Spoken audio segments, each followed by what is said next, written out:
2026 বিশ্বকাপ ফুটবল বাছাই নিজেদের শেষ ম্যাচে মঙ্গলবার রাত 10টায় লেবাননের মুখোমুখি হবে বাংলাদেশ। আই গ্রুপে 5 ম্যাচ শেষে ঝুলিত মাত্র 1 পয়েন্ট জামাল ভুঁইয়াদের। তাই লেবানিজদের বিপক্ষে এই ম্যাচ এখন শুধুই নিয়ম রক্ষার।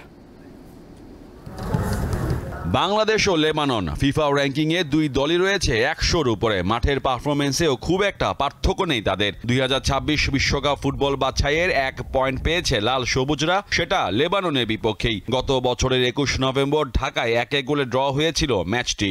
বড় চ্যালেঞ্জ আছে Lebanon, so last few days আমরা অ্যানালাইজ করছি। আমরা সবাই একটা বিশ্বাস আছে যে আমরা এই নেক্সট ম্যাচ আমরা 3 পয়েন্ট নিতে পারি। আই গ্রুপে 5 ম্যাচ শেষে জিকো মিতুল মারমারা হজম করেছে 16 গোল। লেবাননের জালে একবার বল জড়ানোয় গোল ব্যবধান দাঁড়িয়েছে 15। অন্যদিকে লেবানিজদের অবস্থা কিছুটা ভিন্ন। দ্য টাইগার্সের সমান 5 ম্যাচ খেলে তাদের ড্র 3টি। তাতে ঝুলিতে জমা পড়েছে 3 পয়েন্ট। বাংলাদেশ ছাড়াও ফিলিস্তিনের সঙ্গে 2 লেগে গোল-শূন্য ড্র করেছে তারা।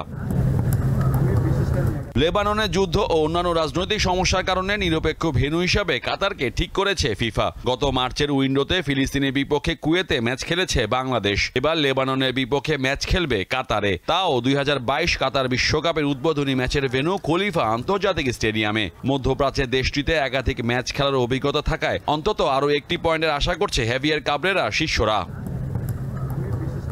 মোহাম্মদ হাসিব, দীপ্ত স্পোর্টস।